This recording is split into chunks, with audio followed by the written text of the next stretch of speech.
अदिनिया लगाण वर्षा फल पुरी जिला चाषीकूल संसार आज उजुड़ी जाइए। अवस्था देखापी विरोधी दल नेता पूर्वतन मुख्यमंत्री श्रीयुत नवीन पट्टनायक आज आसते पुरी जिला गस्त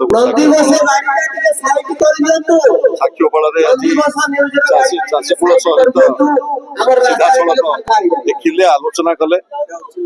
आपण संपूर्ण भाव में खरीफ चाष उजुड़ी जाइए पुरी जिलार 11 ब्लॉक समस्त चाषी एवं विशेषकर साक्षीगोपाल मुग बिरी पुष्टप्रसाद चिनाबादाम डेलांग पिपिली परिवा रबी फसल संपूर्ण भाव में क्षति होती।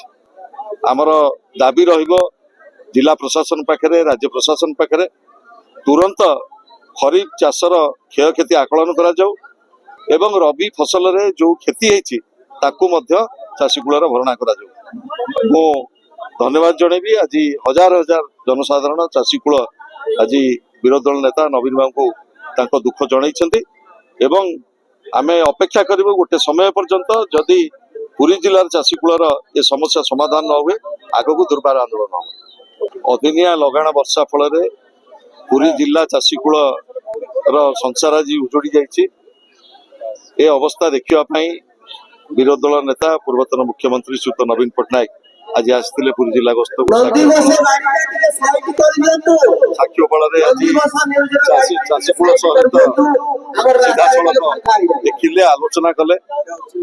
आपण संपूर्ण भाव में खरीफ चाष उजुड़ी जाइए पुरी जिलार 11 ब्लॉक समस्त चाषी एवं विशेषकर साक्षीगोपाल मुग बिरी पुष्टप्रसाद चिनाबादाम डेलांग पिपिली परिवा रबी फसल संपूर्ण भाव में क्षति होती।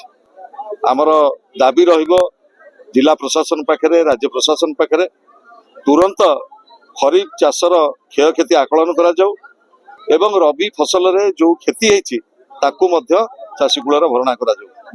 मो धन्यवाद जनइबी आज हजार हजार जनसाधारण चाषीकूल आज विरोधी दल नेता नवीन बाबू को दुख जनइछन्ति एवं आमे अपेक्षा करिबु गोटे समय पर्यंत जदि पुरी जिलार चाषीकूलर ये समस्या समाधान न हुए आगको दुर्बार आंदोलन हो।